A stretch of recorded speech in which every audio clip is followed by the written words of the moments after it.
In this video, we're going to look at the chemistry of ethyl acetoacetate, which is this molecule right here. The nice thing about this molecule is it's an ester group here with a beta ketone, which means that this central carbon here is very acidic, and it's very easy to deprotonate it. Now, the base we're going to use is ethoxide. You want to use ethoxide because it corresponds to the side group of the ester down here. If you use some other alkoxide, you can get transesterification, and of course if you used hydroxide, you could just hydrolyze the ester. But this is the one we want to form our enolate. So let's form the enolate, and now the nice thing about enolates, of course, is that you can alkylate them.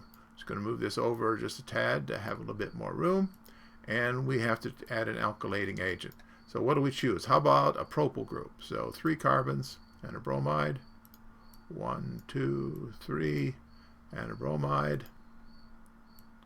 We do our alkylation, and here's our product. Now this product molecule is still an ester with a beta keto group, so we can form a second anion just by doing the same thing over again. So reaction arrow. I'm going to go borrow a copy of this ethoxide. Click the magic button, and we have a second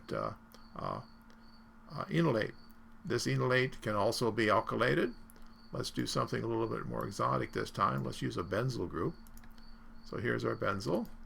Well, I didn't really mean the bromide there. I meant the bromide here. Here's the benzyl group. Do the alkylation.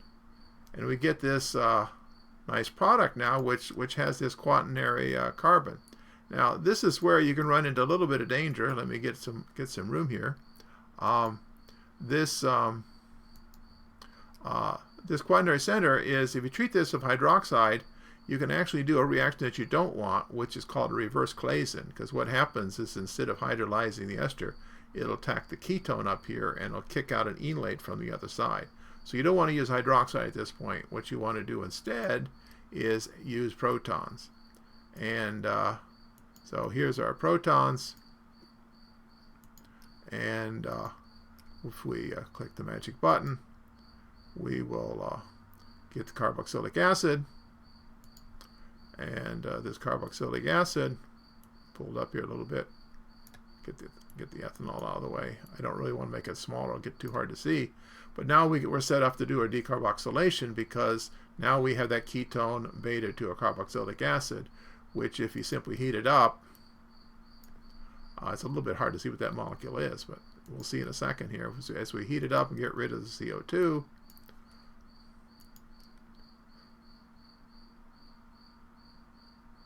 here's our substituted molecule. So this is a substituted acetone.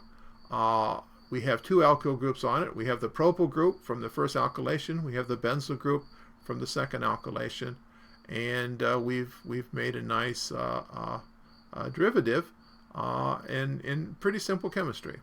So you can do lots of different things with this. You can change your alkylating group at any point. You of course could stop here, and you don't have to put on a second group.